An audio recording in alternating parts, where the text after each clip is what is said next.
যদি জানতাম এই ফোন কলটাই ওর সঙ্গে আমার শেষ কথা হবে, তাহলে সেদিন ফোনটা কেটে দিতাম না।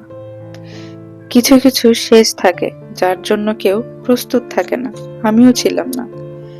সেদিনটা আর 10টা দিনের মতোই ছিল। ভোরে ঘুম থেকে উঠেছিলাম, রান্না করছি, ঘর গোছাচ্ছিলাম, তার জামাটা নিজ হাতে ভাঁজ করে রাখলাম।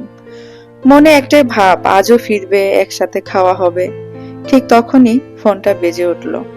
ও বলল, আজ একটু দেরি হবে, তুমি ঘুমিয়ে পড়ো। আমি রাগ করিনি, অভিযোগও করিনি, শুধু বলেছিলাম খেয়াল রেখো। এই দুইটা শব্দই আজ আমাকে সবচেয়ে বেশি কাঁদায়। ফোন কেটে যাওয়ার পর মনটা কেমন যেন অস্থির হয়ে উঠল। কারণ জানতাম না, শুধু বুকের ভিতর একটা চাপা ভয়। বারবার ঘড়ির দিকে তাকাচ্ছিলাম, সময় এগোচ্ছিল, কিন্তু সে ফিরছিল না। রাত যত গভীর হচ্ছিল, ঘরটা নিঃশব্দ, শুধু দেওয়াল ঘড়ির টিক টিক শব্দ। হঠাৎ আবার ফোন বেজে উঠল।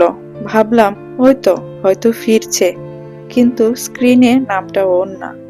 রিসিভ করলাম, ওর গলা না, একজন নারীর কণ্ঠ। সে জিজ্ঞেস করলো, আপনি কি অমুকের স্ত্রী? এই প্রশ্নটাই আমার ভিতরের সব শক্তি কেড়ে নিল।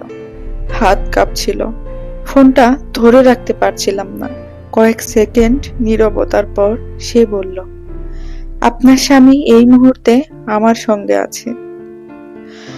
আমি চিৎকার করিনি, কাঁদিও নি, কারণ কিছু কিছু সত্য কান্নারও সুযোগ দেয় না। মাথার ভেতর শুধু একটা প্রশ্ন, তাহলে আমি কে ছিলাম? তার জীবনে আমার জায়গাটা কোথায়? ঠিক তখনই ও ফোনটা নিল, গলাটা কাঁপছিল। বলল, আমি জানতাম না এমন হবে। আমি রাগ করিনি, অভিশাপও দেইনি, শুধু বলেছিলাম, তুমি যদি ভালো থাকতে আমি কিছু বলতাম না। এই কথাটাই ছিল ওর সঙ্গে আমার শেষ কথা। সেদিনের পর আর কোনো ফোন আসেনি, কোনো মেসেজও না, কোনো বিদায় নেই, কোনো ব্যাখ্যাও নেই।